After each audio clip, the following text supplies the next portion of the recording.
There is nothing more than an environment and a culture that says everybody is needed and wanted.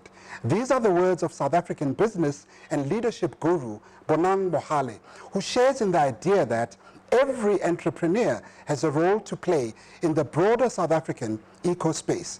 Today we probe the state of entrepreneurship in South Africa and how all entrepreneurs can partake in the Khoola movement.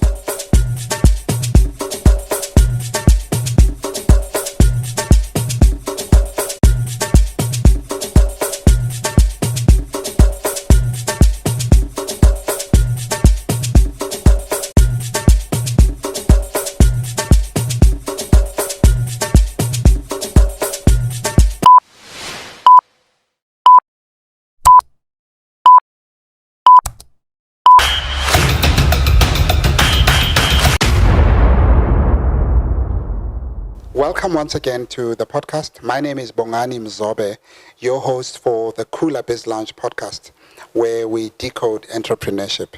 Today is a significant episode. You know, it's an episode where we introduce a resident co-host of the show, but also we take a bit of a twist on the content format of the show.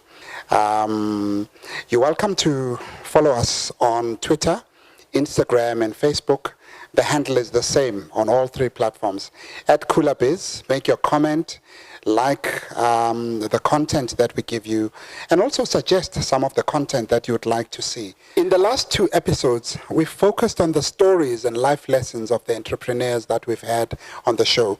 And now we've embarked on a new journey to understand the broader concept of entrepreneurship. Join me in welcoming our new resident co-host, a trailblazer, a system thinker, a seasoned corporate guru, an all-round entrepreneur and family man, Mr. Nick. Welcome to the show, my brother.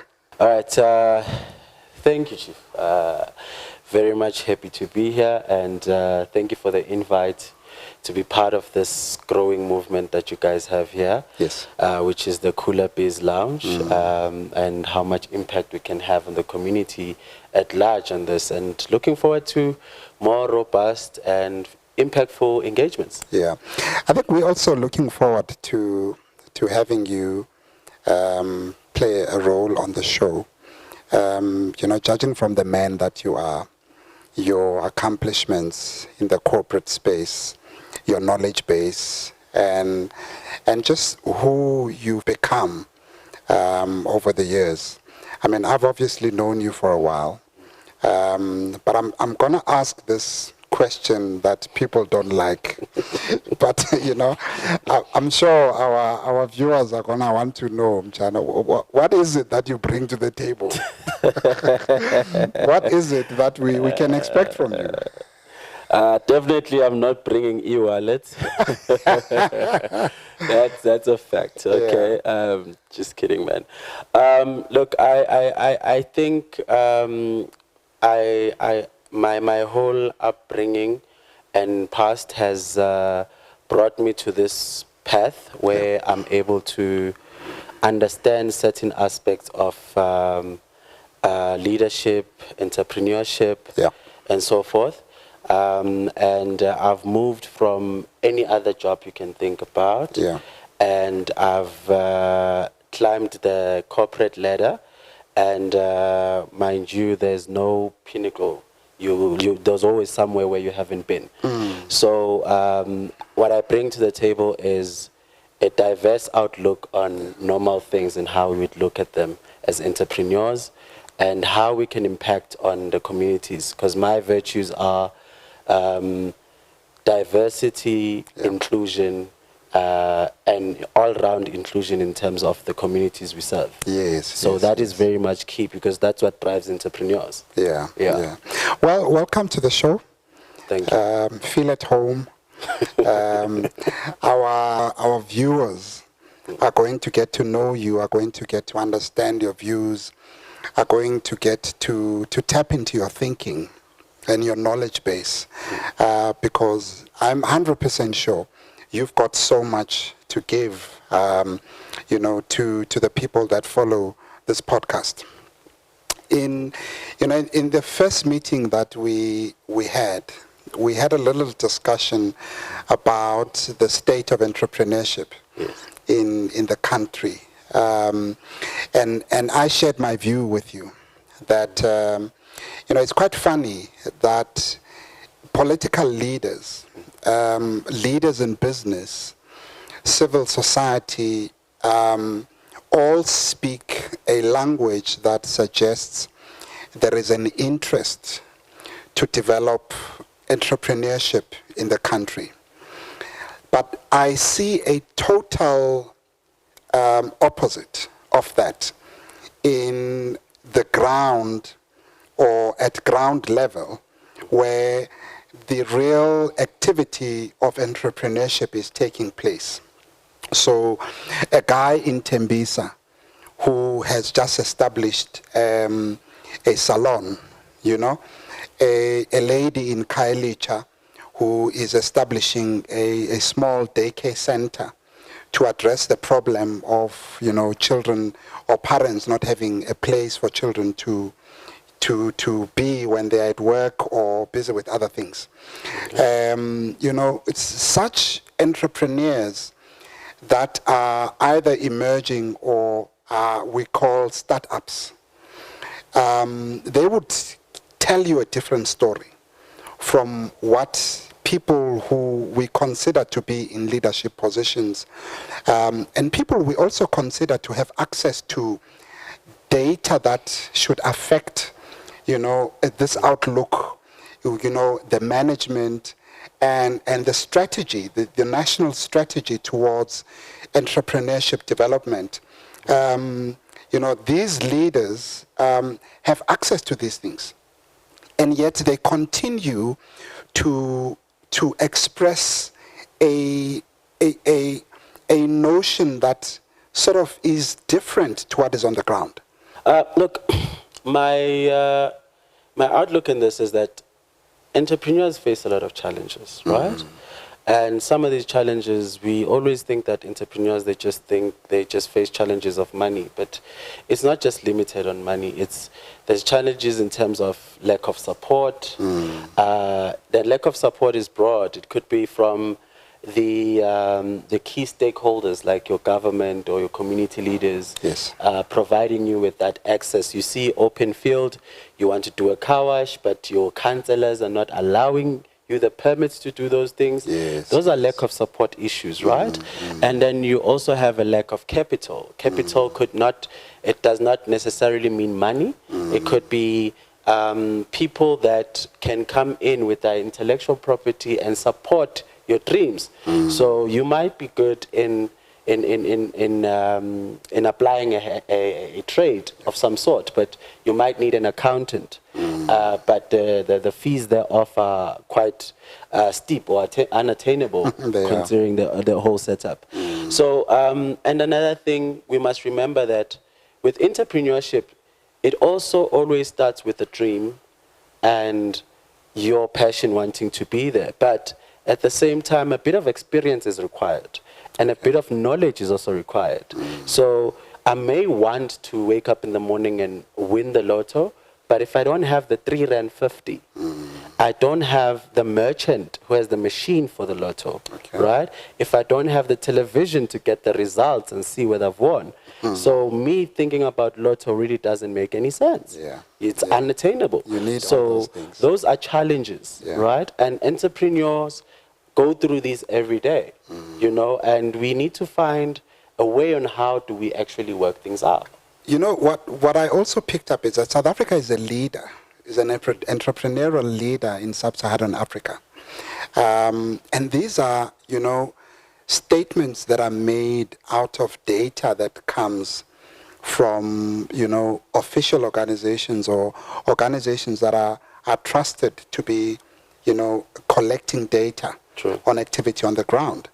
But I think there's something wrong there, because how does a leader, an entrepreneurial leader in sub-Saharan Africa, have a country that suffers so much unemployment and the standard of entrepreneurship.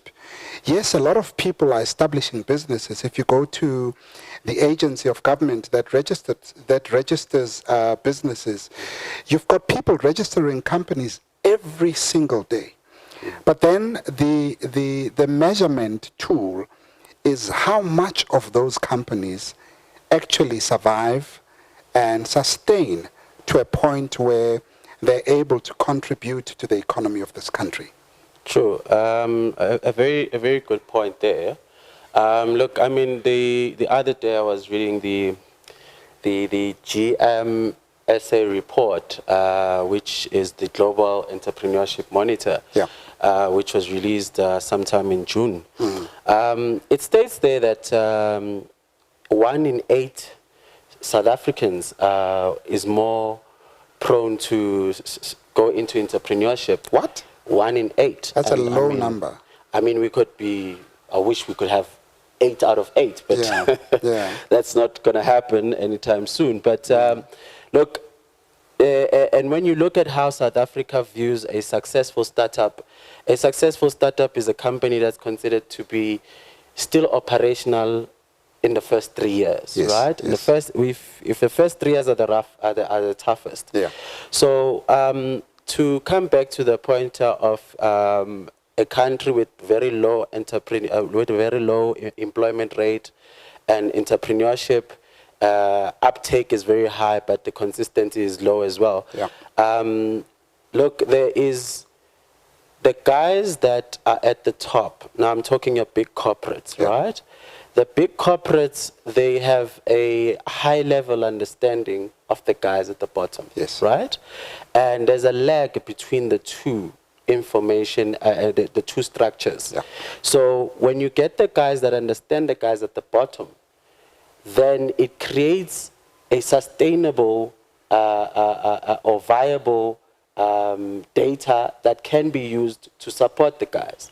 So you have great big companies or financial institutions that sit and say that they aim to serve the unbanked, the underbanked, and so forth. But at the same time, the products that they bring into those markets are products that deal with that are more prone for the middle class, right? While the underbanked is people that operate on cash, and there's a reason why they operate on cash. So how do we make sure that even if they operate on cash, that cash is able to circulate within that local economy? That is going to motivate local entrepreneurs to start up a business, right? Instead of somebody carrying the first 100 and then taking it out of that ecosystem. You see, so that is where the biggest problem comes in. So if you look at the guys staying in the suburban areas, you get paid, you go to your nearest mall, you spend, right? But now in other places, you find that people get paid, they take a taxi for 2 hours to town and go drop off that money and spend it there. But when they come back there, there's no economical activity. The cash is not circulating. So I think if we are exposed around the economy, being active there, the entrepreneurs will come up. So if I understand you clearly, you are saying there's a great importance of entrepreneurship activity in the local spaces where people are. Correct. So that money can circulate where they are. Amongst themselves. Correct. Okay. And when you look at simple examples, look at Italy, right? Italy itself, every second block it's a restaurant, right? Every second block it's a restaurant. And it's been a restaurant that's been there for many years. So you understand that they hire local. Everything is there. So when the tourists come in, they are there to fund the economy of Italy, right? Even though when you come and look at industrialization of that country, it doesn't compare to others, but it's sustainable, right? It's viable. But now if we look at our townships, Tembisa, Alex, Soweto, there's a lot of people there, right? And entrepreneurs need to understand that who is the market? The market is not some place where you just go a market is people. It is, yeah. Where there's people, there's market. Abantu, mchana, yeah. Do you understand? They need to understand that. So once you can look at that particular end, then you'll make a good living out of it. Yeah. It makes a lot of sense. Chief Marmin, I have a question for you. You know, we are Africans, Tina. And I think a lot of things that are limitations or downsides to who we come out as in the world has a lot to do with how we are socialized as black people, how we are cultured as black people. You know, and I want to understand from your end, I mean, what do you think is wrong in, could either be upbringing, what, you know, in our culture, in our township culture, that sort of makes a mark on the confidence that one requires to enter into entrepreneurship within your local space, you know? The reason why people continue to believe that for you to get a quality product, you must move from where you are into the nearest town. Then the reason why people believe that for you to, you know, get the best doctor, you must go to Sandton. When you live in Meadowlands, why is the doctor in Sandton considered better than the doctor in Meadowlands? What is it in our culture, in our bringing, or in just how we're socialized that creates that problem that ultimately affects our confidence in ourselves, in our businesses, in our solutions, and in our locations? Okay, true. Look, it's a good question. I would answer it in twofold. I would say that first things first, there is value in mystery. You must understand that. And what I mean by that is that when something is not in front of you while it's being manufactured, you think that it is the greatest thing. Okay. Right? You think that a lot of things happened in the background, right? But when something is being done in front of you... Wait. We can simplify this thing.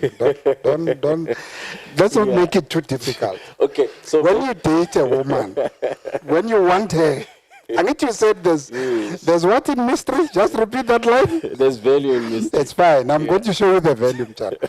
So when you want a woman, you don't know her. Yes, of course. And she's a mystery to you. Yes. Because you haven't done things to her. But as soon as you live in the house with that woman, I think the value changes, you know. Is that what you're talking about? Not necessarily. No. Okay. So you're right, but you're not that outright correct. Okay. So in a sense, what I'm saying to you is that we believe that if into iphambi kwakho, right, if it's forever there, you don't value it, right? Yeah. Same as if you go uthatha imoto iGhula uyise kumechanic. Yeah. But if you're going to stand next to the mechanic to fix the car, believe you me, you're not going to... Mchana, I didn't use your words, but that's exactly what I said. What do you mean? I didn't use your words. So now... What I'm that's exactly what I was saying. You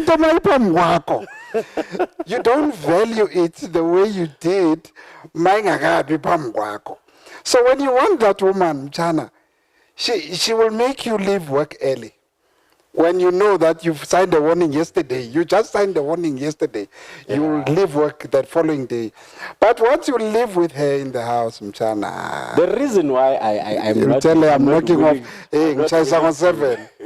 The reason why I'm not willing to succumb to that one is because, you know, yes, Umegu Tegnam, I want her, of course.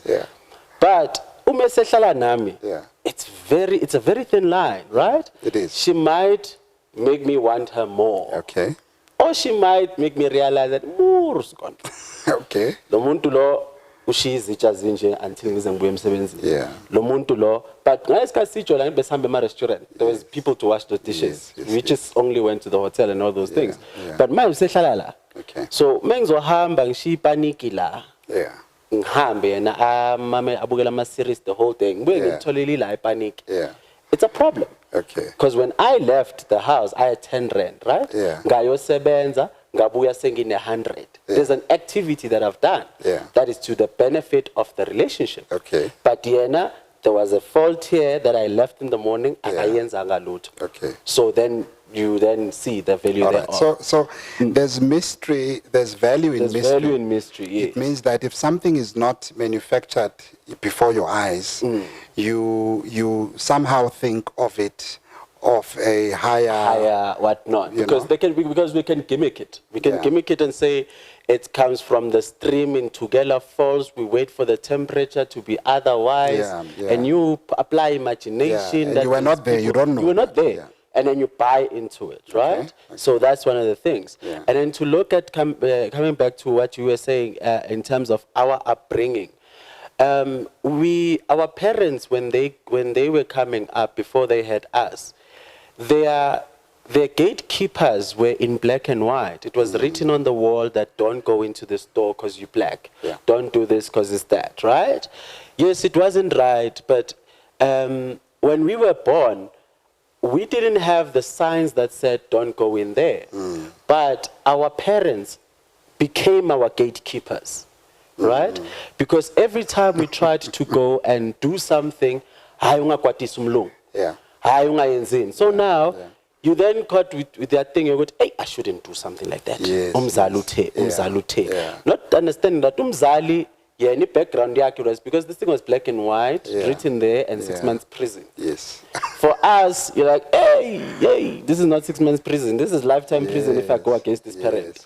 So the esteem is not there. Okay. Do you understand? So it's a daily struggle for us to get out of there. But I must say that there is progress. No, definitely. I think guys are taking a risk. Generationally, from our grandparents to our parents, to our children, to us, and then our children, I think there is a shift there. True. And things are loosening up as the generations come. Everyone would agree with me that when you were a child or starting to realize your own thoughts and senses, you never thought you would have a 2000 child. Never thought this breed of people. Even thought that I would be a parent to. And I say all the time that we might actually be sitting with the best generation of Africans in many generations, 2000, because they've got their foot everywhere, and they're not afraid to explore, and they really see themselves as global beings. These kids don't think of themselves as what I do ends here. Yeah, true. And they just want to stretch and keep stretching. But it's in that thing that you're speaking about. As things loosen up from a parental perspective, then they start loosening up from a child. And the child is a parent, years later, and they also loosen up to their children. So it's quite interesting. And I'm sure that also then means that with the coming generations, we can expect a more confident African child who is able to enter the entrepreneurship arena believing in himself or herself much more than the African child of today. Correct. I totally agree. And I think in what you are saying, there's a very critical part that we also need to apply there, is that we, as the 80s, 90s generation, we also have a part to play, right, in shaping the guys, right? The guys are radical, right? They go in there, right? They go in there. These ones. They go in there. But at the same time, you must understand that even though you have a problem with the past, but there's elements in the past that are proven to work. Not that valuable. You take from there, you apply with the new, and that's how innovation works, right? Over the last over the last 3 industrial revolutions, the belief has always been that you don't reinvent the wheel, right? But I think that with what the guys have done now, they've decided that they are reinventing the wheel, right? Look at the cryptos. Then they're saying that, no, this did not need to happen, right? Let's do it this way. Let's trust this new way. And it's ours to guide them, to say, okay, guys, we fully support you. But these are some of the challenges we went through. So please don't try and go through the same thing. If I'm able to cut you 5 years of stress, let me do it. You know? But that's not how they think, Mchana. You must understand that AMA 2000, they are a generation which is constantly ready to press the reset button. They just want to press the reset button. Whether what happens when they press that button, for them, it's not important. They want to press the reset button. And I guess what you are talking about is them borrowing from the experience and knowledge of past entrepreneurs. And I think that's quite crucial, because it's the same principle that works in family businesses. Most family businesses, people will not just, or your parents, they will not just hand you a business and just say, run with it. They first take you into a process where they are able to impart knowledge and experience that they have acquired over time to you, and so that when you come into the leadership of the business and they allow you to run with it, they are confident that you have brought together your radical nature of being a 2000, and you bring also a bit of their experience and knowledge. And I'm sure that that can serve for a great African entrepreneurship going forward. Yes, correct. I totally agree with you. And it's the same again. It's the responsibility goes both ways. Transparency from our end as elders to them in how things are done. Because look, I mean, at the end of the day, to be very honest with you, we as adults, we think that we're the only one that take risks. And kids take risks every day without even knowing that they're taking risks. They do. Because the name risk hasn't really registered to them. And when we address the risks that they're taking, we're addressing them in a fight, not understanding that if this risk is not, it does not materialize, and only the pro happens, what great it would do for this child. Do you understand? So I think the dialogue needs to be revised, and I think as well what we are doing as people with the mic and able to speak to the communities, we need to also start having a dialogue with the 2000s, right? And say, okay, guys, you know what? We see what you're doing, but can we have a conversation with you? Right? Tell us where you guys want to go. How do we make things easy for you? Right? Let us help you. Right? Yes, you want to be an independent artist and do piano. Great. But how about you look at getting a friend who's doing accounting, getting a friend who's doing law, create a consortium or conglomerate, right, to protect each other's interests, right? You might be the milk cow for the next 2 years because your prime is very limited, but the legal guy, his prime is at a long end.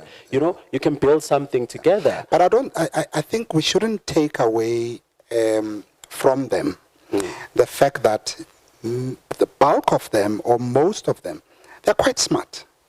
And those that have embarked on big moves, entrepreneurial moves, you know, when you really look at the finer details of the move, you find that they are not as blank as we think they are. It's just that they, you know, they take sometimes too much of a risk, and they just want to see themselves accomplishing the greatest on their own.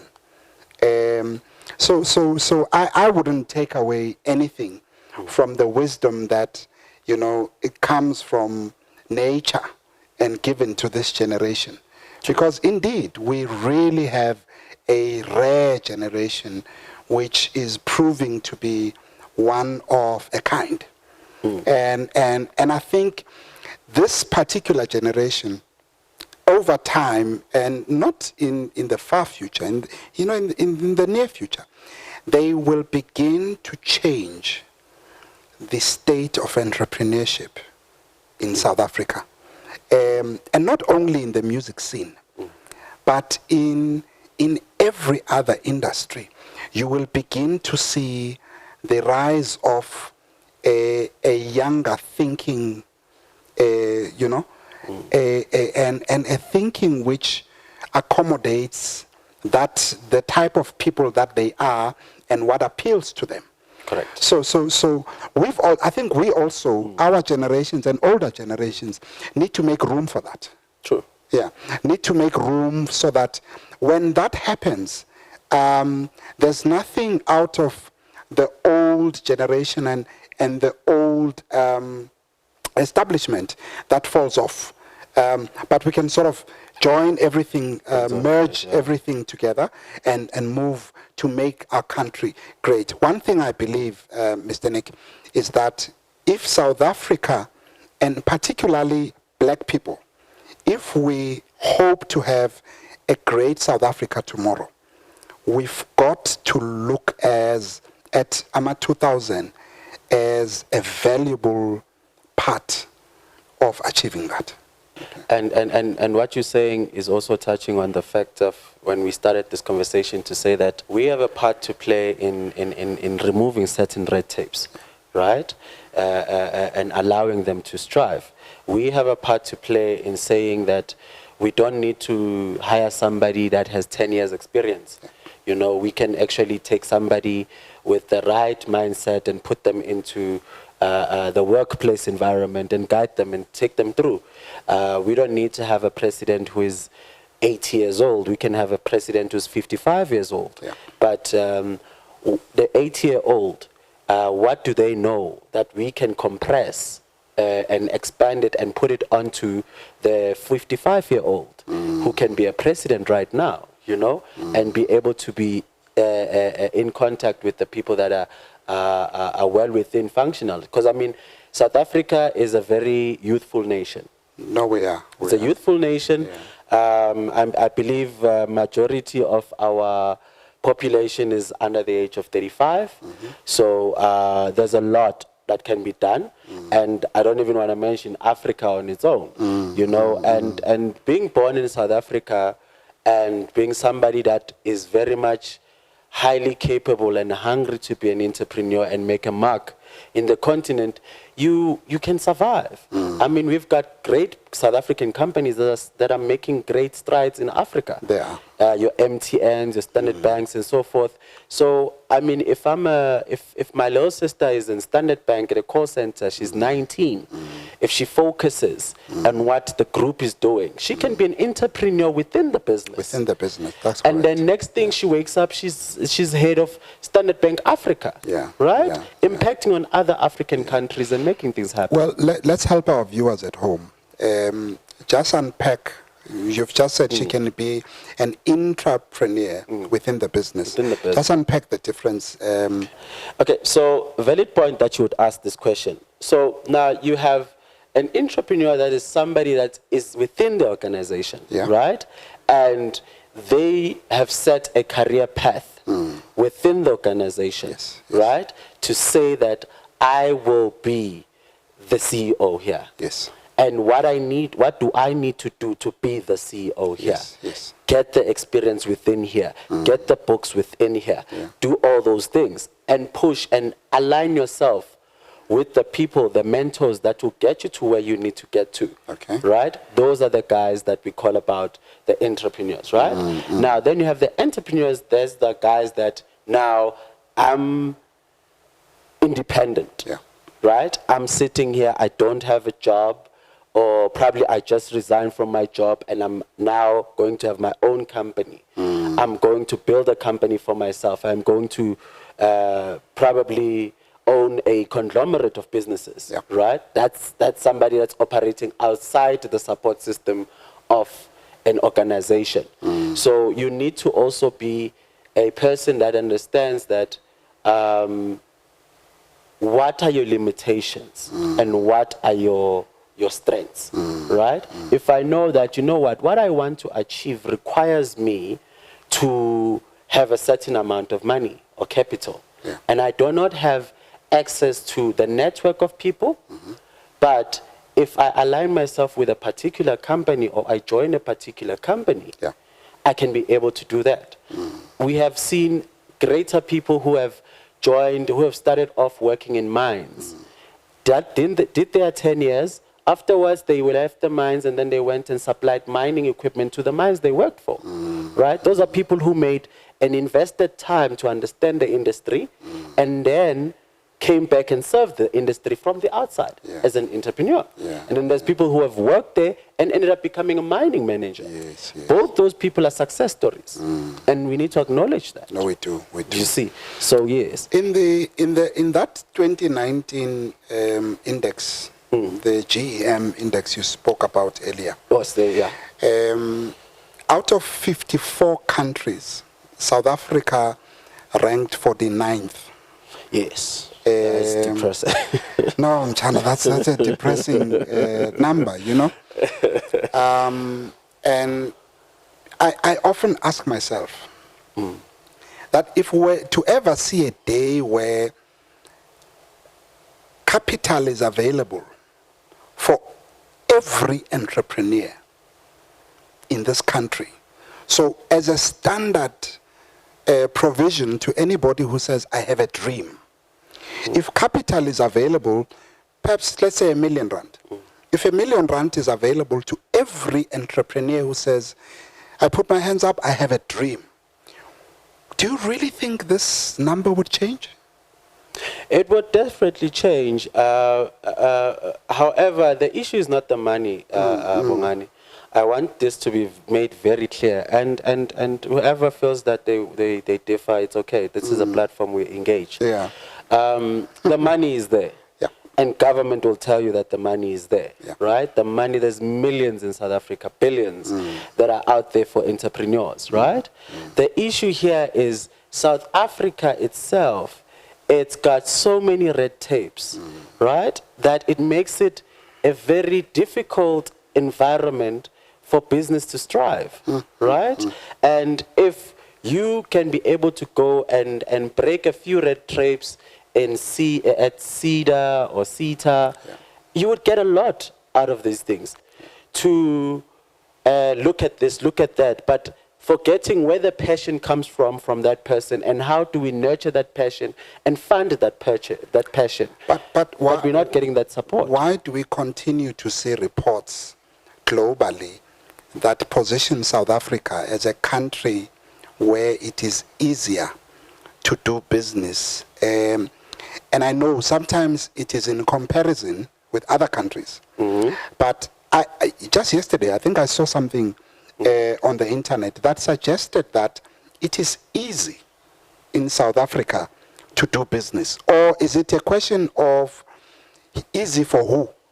Yeah, I would say it's easy for who?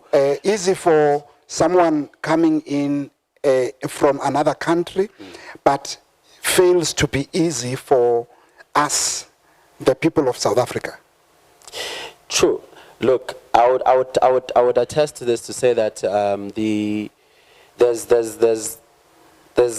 there's guys that come from different countries within the African continent who have studied, who maybe you went to UCT and so forth, and then they build fintech startups that they will firstly run them through in South Africa for a while, and then branch them off back to their own African countries.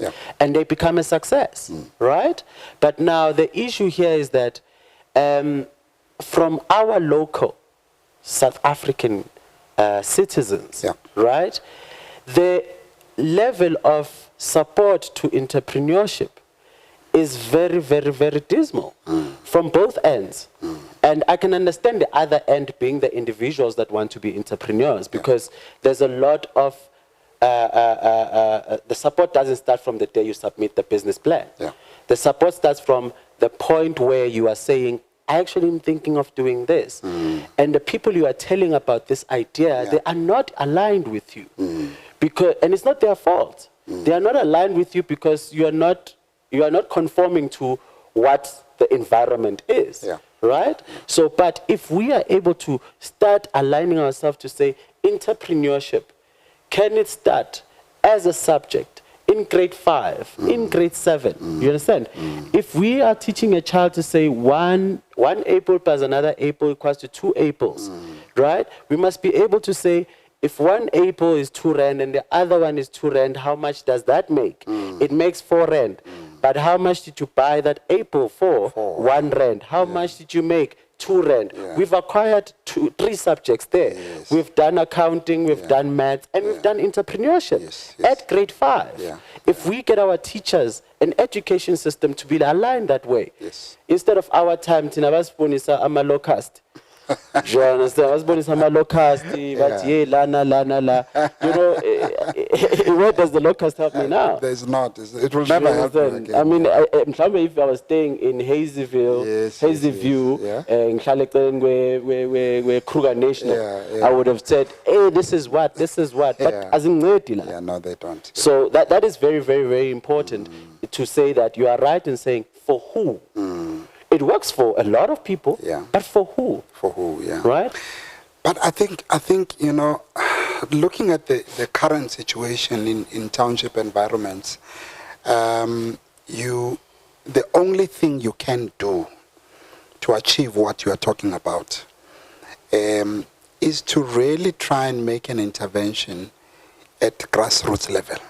Correct. Because there are quite a number of factors that contribute to that unculturedness about us, that makes it impossible for a dissolving, for instance, to have a conversation with his employees on, you know, aligning the bigger picture to the operation today. And yes, even if you do it, but there's just so much around entrepreneurship in our own spaces that limits our ability to achieve all these things. So maybe, you know, we then need to aggressively enter the battle for the mind of the African child through education and intentionally making sure that entrepreneurship is not only a subject, you know, that is imparted at school, but it should be imparted at every aspect of life from grassroots level, so that we begin to be people who are coded in entrepreneurship from where we come from. When we enter the mainstream economy of the country or of the world, we are then able to become competitors rather than spectators. It's sad to see or to be a spectator in your own environment or country and not be able to impact on it. And that is why you find that there's a growing number. I'll make an example. If the stats today are saying that 30% of South Africans are unemployed, there's even a worse interpretation of that stats that says only 30% of that 30% is people that are actively seeking employment. Right? So there's a 70% that is given up. It's true. That is given up. And before, we were okay with the fact that this outlook was there is people that will not vote, and many of them, that was not a problem, right? They did not vote, but they still went to work. That's okay. They were able to feed their families, right? But now, that pattern has now went over to employment, to say that a large number is not even actively seeking employment. They're not. Right? Now, when you then sit and look at that, and then you go back to the stats of that GMSA report that says 1 in 8 South Africans will be an entrepreneur. So now you get 7 people not doing anything. It's a problem. No, it's a big problem. Yeah. And we need to find a way as to how do we do it. And it doesn't start by creating the jobs, right? It doesn't start by creating the jobs. It starts by the citizens trusting the government or the stakeholders that they will be consistent in their decisions, right? They will deliver in their decisions. If you're saying you're going to give us 1 million jobs, let it be 1 million jobs with wages that are sustainable. Yeah. Do you understand? Yeah. Not 1 million jobs for 1,000 rand a month. No, yeah. Do you understand? Let it be. So it starts with the issue with the South African landscape or entrepreneurship not being as aggressive as it should is because the support system is not conducive for it to be in that way, because there's lack of consistency and trust in the system. No, you're right. But Mtana, we have a serious problem, and we spoke about it in the last episode, of people just not, are just not willing to start. Yeah. We just have a serious problem of entrepreneurship in this country, that people are fearful. But also, you also can't blame them, because we operate in an entrepreneurial environment where, a large number as opposed to a small number are failing. So people look at entrepreneurship as one of those things that you're going to go into it, you're bound to fail. Sure. So there's no value there's no motivation to start, because they understand it to be, okay, something you start, it takes a bit of hype, and then from there, it comes down again. And these are the things that affect, how people respond to some of these opportunities that are there. It's not that sometimes we don't see them; they are there. But when you consider the support that you are going to get, then it leaves you in a place where you are lonely, you are alone. And yet you have created this thing that is supposed to have everyone in it, So I guess to come to that, I think we as a community, we need to have, me as an entrepreneur, if I do not succeed at a particular venture, I need to have a platform where I'm able to tell others why I did not succeed, right? That is so important, that they don't go through the same things that I did, right? And if you saying that, yes, I want to go into fashion designing, right? In all aspects, make sure that you are able to own the means of production. And if you're not able to own the means of production, make sure that you partner with somebody that has a means of production, right? There is no problem in you giving away or selling a portion of your company so that you don't pay a bigger price for sourcing, right? There's people that have started big corporates on their own from the ground, and they are successful. And right now, if you look at their shareholdership, it's at 10%, 8%. The rest is by other companies that have bought into it. Yeah. There's strength in numbers and partnerships, right? And some of our entrepreneurs that have not been successful is because they did not want to have partners in the business. They felt that, you know what, money buys everything, but no, it doesn't. It doesn't, right? You can pay a salary to an employee, and they'll do a spreadsheet for you like you want it. But you do not know whether there's something more that they can do than that spreadsheet. Yeah. Yeah. And the only way that you can know that is if you create a culture of, how can I say, a culture of inclusivity into the business. Saying that we want to go this route together, come and give us those particular platforms, right? Look at the likes of FNB, why they ended up becoming the #1 technology bank in the country a couple of years back. I mean, even now, they still hold on to that. Their e-wallet was as an idea that came from their guys at their call center, right? And they said, okay, whoever can come up with a brilliant idea, we'll give you R1 million, right? They came back from that, right? So that's how you build. And look at what e-wallet has done. Look at what e-wallet has done. I mean, right now it's even been cut short. They call it E1 now.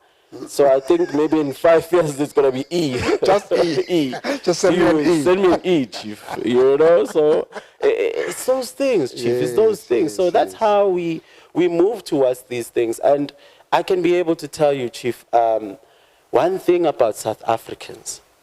South Africans know South Africans better. And they know South Africans better than the government knows South Africa. It's true. Better than the corporates know South Africa. It's true. Right? Yeah. And this how do we turn that into an economical jam? Right? I know Uguti ubongane ngo-8 usestineni ublome khoneni namachance. I know that I can sum up the conversations to 3 with what are the topics, right? Why is this topic so prevalent? If it's so prevalent, then that means that there's something in there that we can do about it, right? If the guys are able to sit there ekoneni for 8 hours, right? What are the ideas that are flowing there? Can we digitize a corner like that and make it an incubation hub? You understand? Where the ideas flow and they're monetized for the community, right?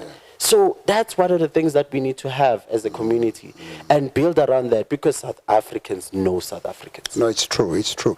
And I think from the state of state of entrepreneurship that we've spoken about today, one could easily identify a few things that are mistakes that our entrepreneurs often make in their journeys. You somehow or sometimes do make a contribution to your own downfall through these mistakes. No, true, man. It's you know, when you say that, I just think you find that a lot of clients sell their product instead of their brand. Why? Right? Why is that important? You see, the thing about it is that you can sell me a product, but that doesn't say I should stay, right? Okay. But if I sell you a brand, I'm selling you something that you can make a home out of, you know, something that you can rely on, that you can come back for. Do you understand? If I say to you, okay, I've got a bakery, right? And you walk in. When you walk in, you can sense that these things were baked. There's donuts being made at the back and things like that, like your Krispy Kreme business models. You know that the donut you're gonna get is the product, right? But the theatrics is the brand, right? So when you sell the theatrics, you attach yourself to that. So if I go and look at for instance, inyama yenhloko, let's say Tengekasi, right? I have a particular place, Ekasi, that I only go to buy inyama yenhloko corn. Okay. Inyama yenhloko is standard, right? The only difference is that abanye bayikhatha ibe small pieces, the others they leave it bigger.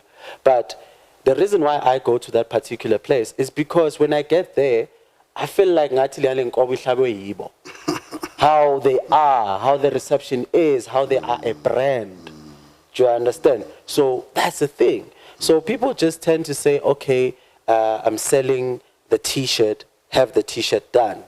But if you don't include people in the process of you making the T-shirt, you forming part of all of this, then your business is not going to be sustainable. Right? Because even if you sit right now, you look at Nike, for instance. Nike doesn't sell shoes. They sell Nike, the brand. Right? That's why some of these designs, they just don't make any sense. But it makes sense to have Nike. But not the actual shoe, but it makes sense to have Nike. So that's where you sell the brand. Right? So that is basically it in that particular aspect. And we live in a country where South Africa is a mobile-first country. And what I mean by the term mobile-first is that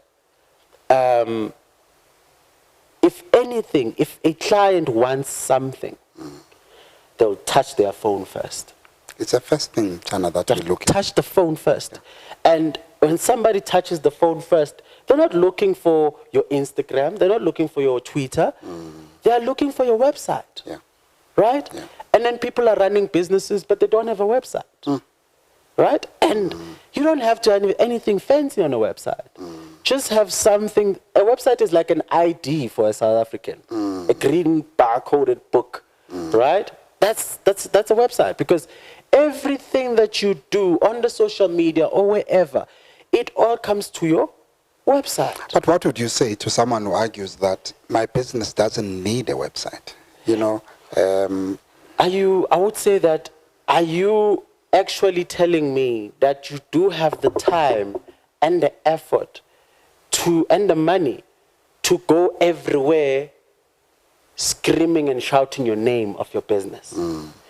Do you have as much people that you think you have that will prioritize you and speak about your business everywhere?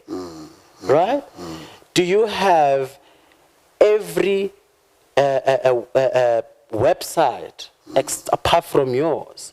Or do you have that much of a good friendship with Google to say that if people say shoes, you'll be the first person that they'll see? Without a website. Without a website, right? Because in the first place is that when you don't have a website, you don't participate in search engine optimization. When somebody says shoes, you don't appear. When somebody says beer, you don't appear. Even when somebody says girlfriend, you don't appear. You don't? You don't appear. Even when they say dating sites, you don't appear. Do you understand? So those are the key things. So maybe your clients are not tech savvy. But one thing I know is that as I sit here, my grandma might be 90. Well, she's 93.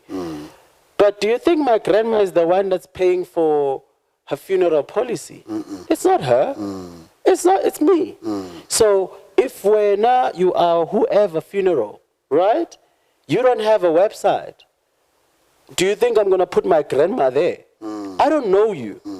But I have somebody who has a website that I say that, okay, balabat bazofama kabisha u2, ama basa u3, ne city laga lundi ozocula. Oh, I'll go for that. It's also funny, Mr. Nick, how much trust a website can build for you with your customers. So whether it's a website, Facebook, Twitter, digital platform, but this is where people are looking for products and services. So a large number of people have gotten over looking at newspapers or waiting for an ad to play. You know that you saw it yesterday during Generation and you're expecting it to play. And for you not to have a website, you are really depriving yourself of the progress that you deserve. Correct. Because every other thing around you is happening on the digital space. And you decide that your business, is not going to be on that platform. I think it's quite, you're shooting yourself in the foot. Sure. Because so many things happen there. You've referenced girlfriends, you've referenced dating sites, you've referenced, shoes, beer. Every aspect of life happens from there. There are people who, I've seen something about the metaverse, and people who have chosen to look at life from a digital lens. And how do you then say you still have the same world we had 20 years ago? It's amazing, and it's so interesting, the fact that you've just mentioned metaverse, and I think we just need to, in the future, very soon future, near future, have an episode that is going to speak on metaverse. And I feel that as entrepreneurs and people that are tech savvy and so forth, we need to get people to understand this new path that is being created in terms of metaverse. If you feel that you using Uber Eats has saved your life from walking to the store and doing all these things, then metaverse is on another level. And also, if you at home understand the metaverse, maybe more than us, you're most welcome to comment on the comment section and tell us what's your understanding of the metaverse. And perhaps it will build a framework of an episode that we can host on the entire subject. And remember, as you subscribe to our podcast, you're giving us an indication of the type of content that would work for you as an entrepreneur. And also, as part of our new approach, we're going to be looking at business opportunities that are available for entrepreneurs in South Africa, so that it becomes easier for our people. We operate in an environment where people often will say that why do people who come out or who are not South African, why do those people see opportunity where we don't? So maybe we also need to tap into that thinking of how do we identify opportunities, what opportunities are currently there, and how valuable those opportunities are to the entrepreneur today. I think to put cement kule nto ishoyo, kubalulekile ukuthi we must also help our entrepreneurs in identifying opportunities akhona. So true, so true. Do you understand? And for us to be in a position to do that, we need to speak to them about opportunities that are attainable at the current point. That's or true. Where they are. That's true. Yeah. So one of the ones that we're able to find, similar to a makawash. Yeah. Right? Yes, you'll find ukuthi abantu abona amakawash abe ngathi maningi. Right? There's just too many. But there is a lot of places eSoweto. Yeah. Lapho abo Joshko nabo Calgro are building flat. And those flats, people are not allowed to wash cars there. Oh, really? They're not. Right? I didn't know They're that. not, because the estate wants to save water. Okay. Right? So now what that means that if there's a flat, like for instance, a flat amasha vuliwe Dobsonville, extension 2 or something. Okay. You could actually open up a car wash lapho. Umuntu yakwazi ukuthi ashiye imoto ayiyele endlini yakhe azenzele into zakhe abuye azolanda imoto. Right? Because they're not allowed to wash in there. Right? So those are opportunities that you can take advantage of within your space. Right?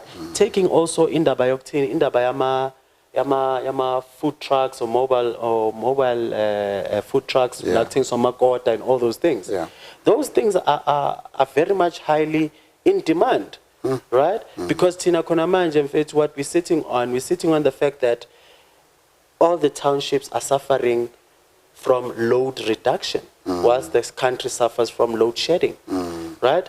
People are not getting the chance to cook on time. No. People are not buying as many groceries as they would because, moshagala. Yes. Yeah. So what are they doing? They're buying takeaways.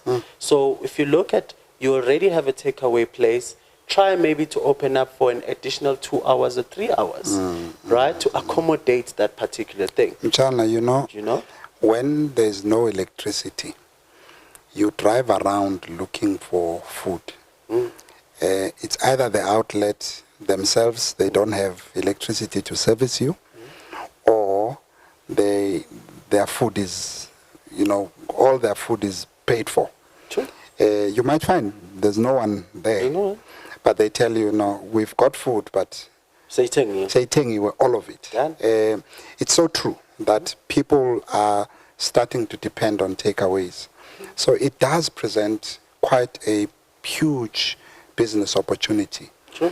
Even for the person who, there are those type of businesses that sell food to school children. And they do it at specific hours. Abantwana mabangena ekuseni baya esikolweni, and then ahamba yo relax ekhaya, abuye ngo-2 abantwana mabephuma. But I think these days, even those type of entrepreneurs, they need to awaken themselves to opportunities that are there, especially isikhathi se-supper, family time, because that's where the problems are. You remember that a lot of energy consumption happens at that time. And that is when this load shedding reduction happens. And abantu babuya late emsebenzini. By the time the person comes home, there's no power. They are forced. They must go and buy ukudla. So I agree with you. I think there is definitely an opportunity in that space. Great one. And, making a world of a difference and reading the market, reading the environment, very important, very important, those ones. I mean, you're seeing a lot of places as Soweto that are becoming a pub, a club that close at 2. And some of these people are coming from outside of Soweto. Yes. And people don't want to drink and drive, right? And I've seen a couple of guys that beba owner indawo enama room bakashisile, right? But then they've decided to stop that business model and decided to make those be B&Bs, right? With the B&B, you can make probably 6 to 7 times more than the monthly rental obozoyithola. Because you can cover leo monthly rental 2,000 obozoyithola for umuntu ozohlala 30 days. You can cover that in 3-4 days. Right? It's true. So your only thing you gotta deal with is room occupancy and cleaning. That's it. But you can make a lot of money out of it. You do. Those are entrepreneurship moves and being innovative, right? Reading the environment, right? Reading the environment to the benefit of the customer. That is very important. Yes. To the benefit of the customer, not to the benefit of you. Because uzoyenza into izoenjoy uyiwana. Because afunanga customer libe ne-input. But if wena umuntu ongahambi ebusuku uzozazelaphi inkinga zabantu basebusuku. So it's important. It's important that you get an insight. Get an insight. So it brings us to that part earlier on where we talk about data. It's important. Understand extremely, the data. extremely important. Another thing that I find to be an overlooked opportunity is the business of helping other people set up their businesses. Yes. Because people, everyone is one way or another thinking about entrepreneurship. People in formal employment are thinking about entrepreneurship as a way to supplement their income. People who have given up on seeking for employment, a fair amount of those people survive on entrepreneurship. These are people who have decided that and I'll survive on that. If I can make my 5,000 rand on this a month, let me just be at peace. I'm okay with that. So often you find those type of people don't have the full understanding of how to set up a business that can compete with other businesses and be able to see maximum, performance in terms of sales, in terms of marketing. As much as we see these things in the large corporate operations, it's important that we begin to see some structure to small business or small business entrepreneurs as well. So I think there's a great opportunity in helping people set up and set up, I don't mean business registration itself. I just mean consulting on setup. I think it's quite important. Our fear before I went to consultancy and I had all these ideas that I wanted to have in terms of business, we are so afraid of sharing our ideas with people, thinking that they're going to steal those ideas. Let me tell you something.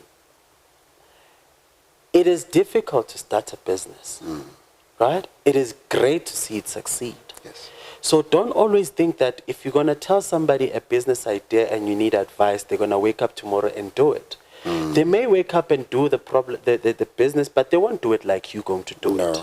No. So there's legal processes in place where if you get a business consultant, get them to sign an NDA, a non-disclosure agreement, whereby everything that's discussed here cannot be used. Even if he goes and does a business similar to yours, you're able to get, you're able to sue that person and get what your money is worth. And if they do that, I mean, they went and find the capital for themselves, and when was about grand, you will just have a share of that company without the sweat, right? You can actually do that to trap people, but people should not be afraid to consult, right?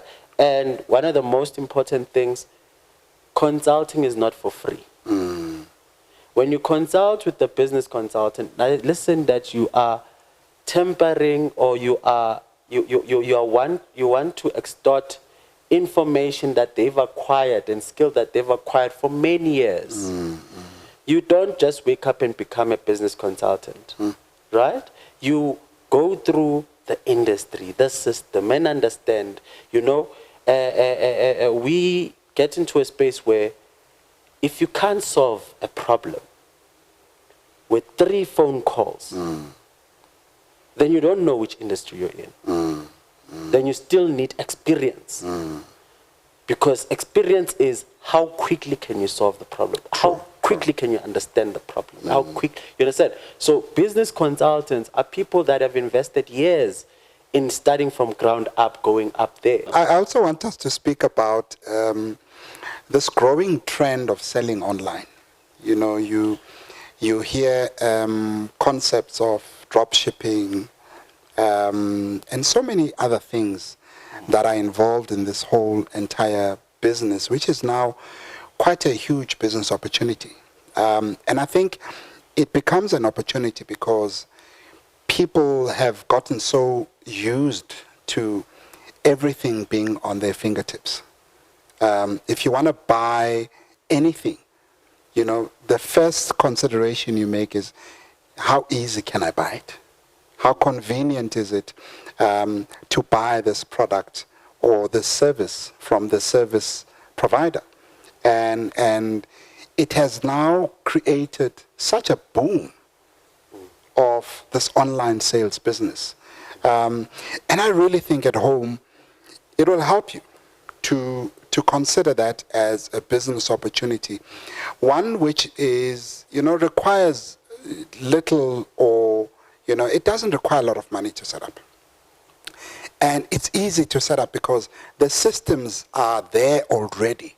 All you do is to plug into a system, market yourself as an entity, but the system to support your whole operation, from marketing to showcasing to the actual sale, is in place. So it's quite a simple business to tap into, and I hope that you guys are thinking about it at home. And I totally endorse that. Research is important. Extremely. Research is important. There's a lot of opportunities, online selling and so forth. Yeah. And sensitivity on the online selling is delivering on the promises that you've made. If you say you're going to deliver in 3 days, deliver in 3 days. If it's an extra small, let it be an extra small, not an extra large. I guess that's where it gets difficult. Yeah. Because you have so many businesses globally that promise you this, the moon in the sky. Yeah, chief. But when it comes to delivery, it's a problem. And I really think this is what defines you as an entrepreneur. The fact that you simply can't deliver. So you know, there are businesses that have got a lot of inefficiencies in how they are set up. But the one thing they master, which keeps the clients coming back, is because they can simply deliver. So it's something we need not play around with, especially in this online, sales opportunity. If you promise people that I'm going to deliver a purple T-shirt, deliver that. Deliver that. And make it clear in also your policy framework that what happens if you don't have it in stock. What happens if you might have, something, returns. Yes, create a comprehensive framework that would create, give comfort to your customer that I'm dealing with a provider which understands the dynamics of the business. Because once you start looking like you don't understand what you're doing, it kills confidence in you. Done. And people walk away, Mchana. Chief, the problem is that the sale is done online, right? And greater are the chances that the person that is buying from your online store found you from Instagram, Facebook, Twitter about your online store. So if you do not deliver on that, where are they taking their disgruntledness? Exactly to where the they social found media. Yeah. Right? Yeah. And the internet never forgets. Yeah, no, it does. So we all know that. Greater the people that grew up in 1980 something and 90 whatever. But the internet never forgets. No, it doesn't. So make sure that you understand, goes back to those mistakes. When you open your store, you're selling the brand. Yes. The product as a result of the brand. Of the brand, yeah. Do you understand? So that's very key, because it's not an overnight success, guys, but it is a working business model. Yeah. Online creates convenience. Yeah. What has always been selling over the years, hundreds of years, we've been selling convenience. People bebelwa ngemkhonto, kwabonakala ukuthi they are becoming closer to each other. They introduced what? Guns. Guns, yeah.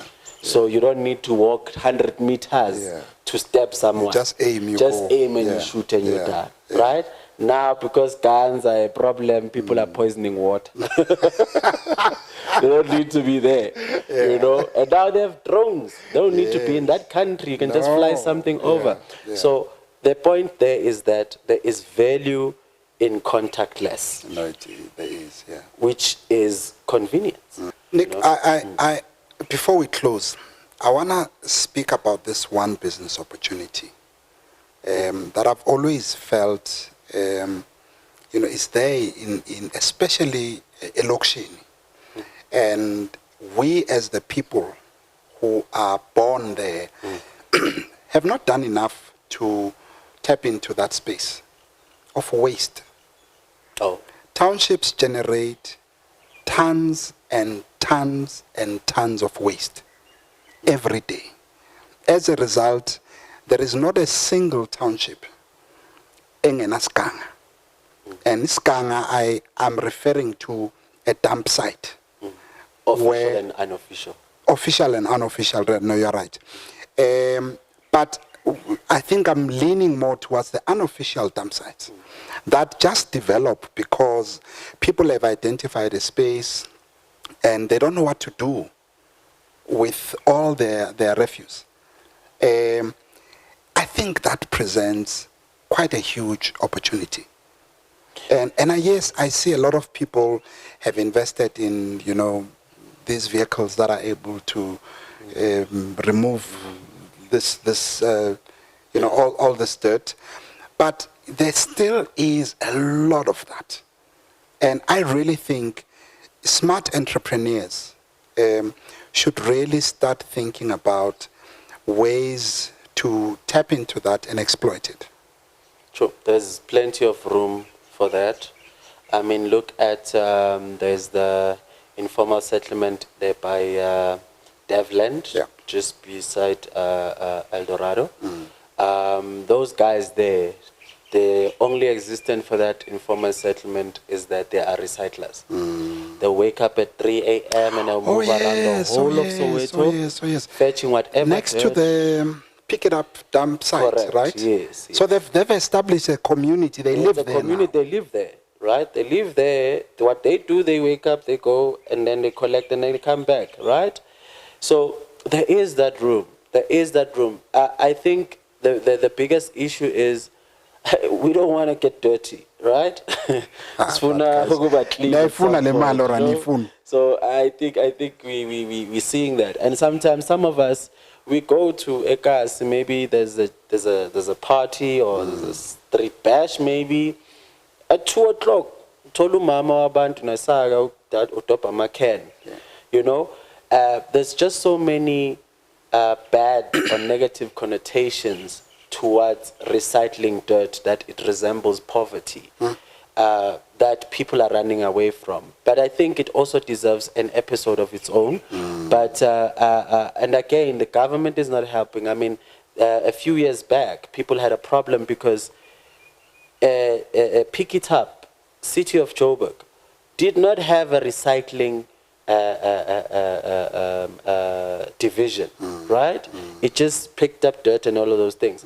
But now you find that they have now these trucks of people that come out and go to those dustbins and choose plastic or paper or whatever. Now you're taking away from the citizens as a state-owned agency, right? It's not fair. So now these guys are pushing trolleys the whole way up and down, but they're not, they're finding a dustbin empty because of Pick It Up was you understand? Those are not fair.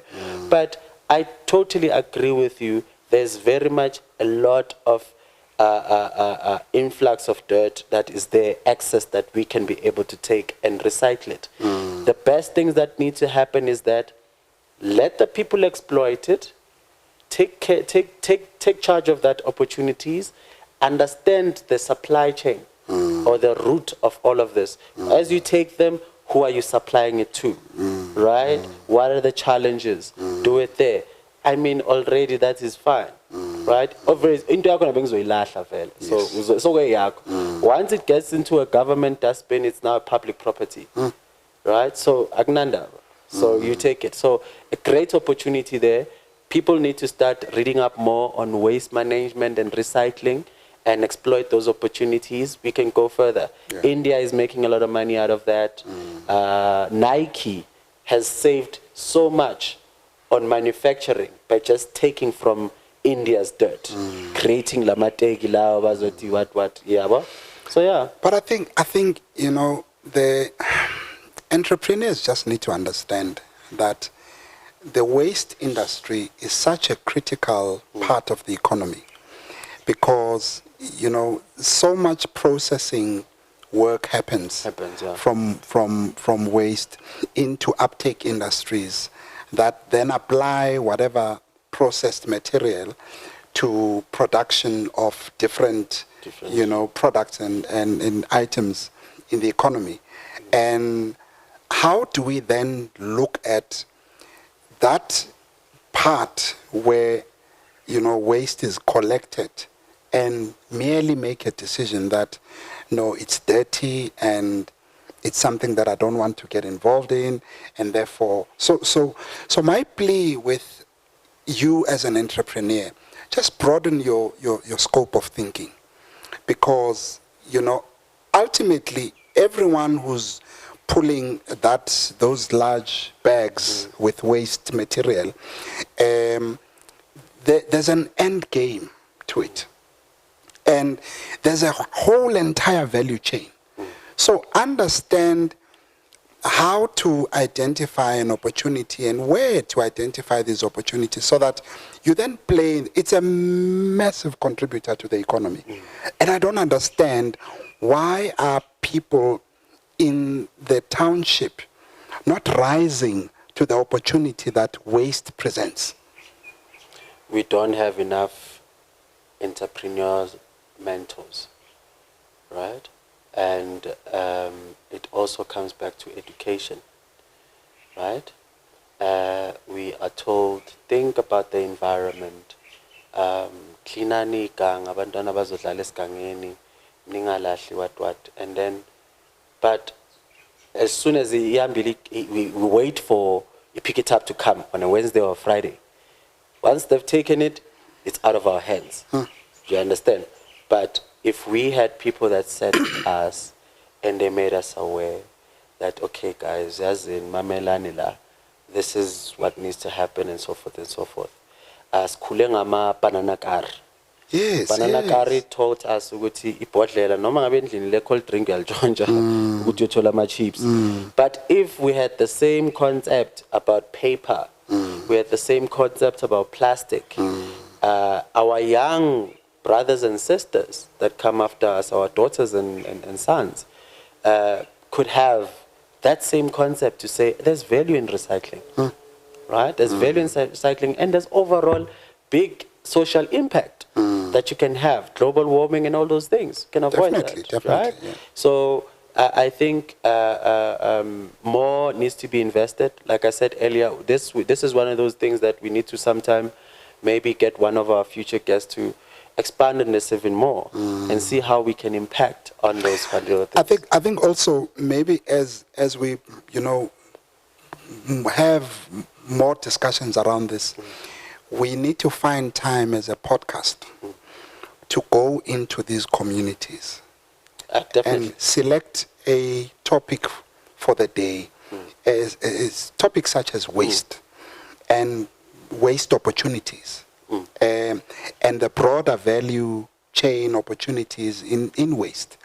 And maybe we will find time, to create platforms where we can engage with the people around these opportunities, because you are right. Some of them, you are blind to them until you are educated to a level where you start thinking differently. But and when you have people that have an understanding of these things come and school you on some of these things that you might be blind to, your eyes open up, and then you start seeing value to it, instead of just attaching this thing that in online resembles poverty. I know a few people that are involved at a very small scale in recycling, and these are people who are able to afford the basic needs of their lives. If umuntu dinga ukubhadala ipolicy yakhe end of the month, uyayibhadala. They can buy food. Yes, it's the nature of the environment. Even if usebenza a garage where you are a mechanic, uzobukeka njengomechanic, but you don't really worry yourself about how you look like as a mechanic. What is important to you is what you can achieve out of that, and how much you can impact others from it as well. Correct. Yeah. Totally agree on that one. Thank you guys for affording us the opportunity to engage and have these conversations, and hopefully they will form as basis for someone's motivation to start. Yes. Yeah. And one of the key mantras that I live by is that as an entrepreneur, is that you go where traffic is, or you create the traffic. Follow us on all our social media platforms. Handle is the same, at Khoola Biz with the KHOO. See you next week Friday for more robust discussions. Thank you guys. Keep safe. Thank you guys. Bye-bye. I think that was a better take. No, it was. But